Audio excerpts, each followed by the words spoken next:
चंदनपुर गांव में पल्लवी नाम की एक गरीब लड़की रहती थी। उसके पिता एक मजदूर थे और माँ घर संभालती थी। पल्लवी गांव के ही एक स्कूल में पढ़ती थी। पल्लवी की क्लास टीचर अनुराधा मैडम बहुत अच्छी थी। सभी बच्चे उससे बहुत प्यार करते थे, लेकिन उनका ट्रांसफर कहीं और होने के कारण आज स्कूल में उनका आखिरी दिन था। गुड मॉर्निंग मेरे प्यारे बच्चों, आज मेरा इस स्कूल में आखिरी दिन है। अब तुम्हारी नई टीचर नीलम मैडम तुम्हें पढ़ाएंगी। आप सब बच्चे बहुत अच्छे हो और खासकर पल्लवी तुम अपनी पढ़ाई मत छोड़ना। अच्छा, अब मैं चलती हूँ। आप सब बच्चे अपना ख्याल रखना और खूब मन लगाकर पढ़ना। अनुराधा मैडम, आप बहुत अच्छी टीचर हैं। आप बहुत अच्छा पढ़ाती हैं। हम सबको आपकी बहुत याद आएगी। आप प्लीज मत जाइए। हाँ मैडम, हम आपको बहुत मिस करेंगे। आप रुक जाइए ना प्लीज। बेटा, मेरा जाना जरूरी है। मेरा ट्रांसफर दूसरे स्कूल में हो गया है। मैं भी तुम सबको बहुत मिस करूंगी। अपना ख्याल रखना। Good bye. अनुराधा मैडम वहाँ से चली जाती हैं। उनकी जगह नीलम मैडम उस स्कूल में पढ़ाने आती हैं। नीलम मैडम बहुत ही गुस्से वाली और खड़ूस स्वभाव की थी। नीलम मैडम क्लास में आती है तो देखती है कि सभी स्टूडेंट स्कूल ड्रेस में थे, जबकि पल्लवी फटे पुराने कपड़ों में ही स्कूल में पढ़ने आती है। ए लड़की, इधर आ।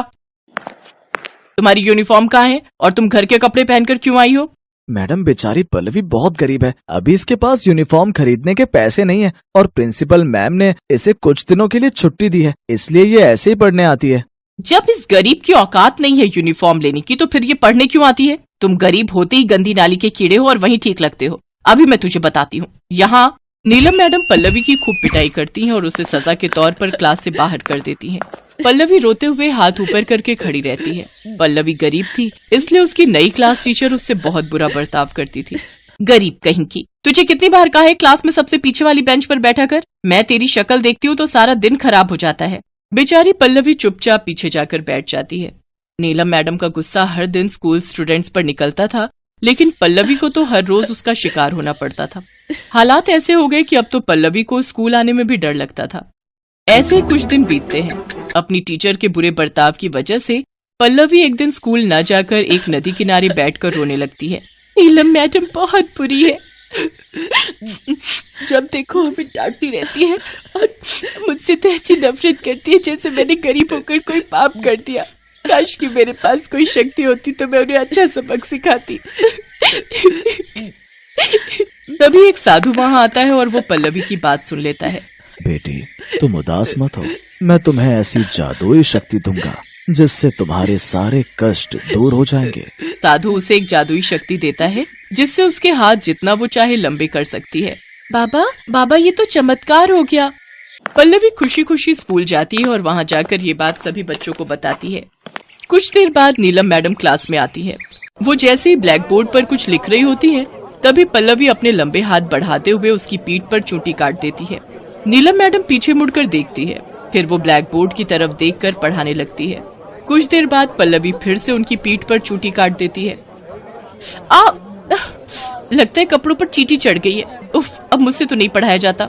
ऐसा करती हूँ, आज कुर्सी पर बैठकर आराम करती हूँ। वैसे भी इन गरीबों ने कौन सा पढ़ लिख कर कलेक्टर लग जाना है। पल्लवी की इस हरकत को देख सभी बच्चे मंद मंद मुस्कुरा रहे थे। फिर मैडम कुर्सी की तरफ देखकर कहती हैं, ओफो, ये मेरी चेयर कितनी गंदी है। ए गरीब लड़की, चल इधर आ और इसे जल्दी से साफ कर। जी मैडम, लेकिन उसके लिए मुझे वहाँ आने की जरूरत नहीं। तभी पल्लवी अपने हाथ बढ़ाती है और चेयर तक ले जाती है और क्लास में सबसे लास्ट बेंच पर बैठे बैठे ही चेयर साफ कर देती है। उसके लंबे हाथों को देखकर नीलम मैडम डर जाती है। ये क्या है? घबराइए नहीं मैडम, ये मेरे लंबे हाथ हैं। दरअसल हमारे परिवार को वरदान मिला हुआ है कि जब भी कोई 8 साल का हो जाता है तो उसके हाथ अपने आप लंबे हो जाते हैं। ये कैसा वरदान है? नीलम मैडम डर के मारे स्टाफ रूम चली जाती है। अगले दिन जब वो क्लास में बच्चों को पढ़ा रही होती हैं।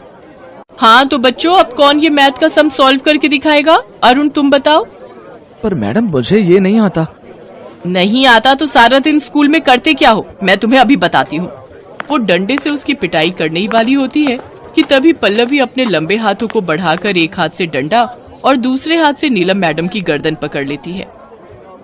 बचाओ बचाओ, रोको रोको, अपने लंबे हाथों को रोको। आज ये हाथ नहीं रुकेंगे मैडम। बोलो मैडम, आज के बाद किसी बच्चे को टॉर्चर करोगी, उसे मारोगी? आज के बाद अगर किसी को भी आपने परेशान किया तो तो आपके लिए अच्छा नहीं होगा। नहीं नहीं नहीं नहीं, मुझे माफ कर दो, मैं आपसे किसी को कुछ नहीं कहूंगी, मुझे माफ कर दो बच्चों।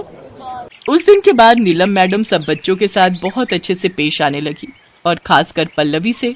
उसे अब वो कभी कुछ नहीं कहती। पल्लवी के लंबे हाथों की वजह से आज सब बच्चों को नीलम मैडम के अत्याचारों से मुक्ति मिल चुकी थी।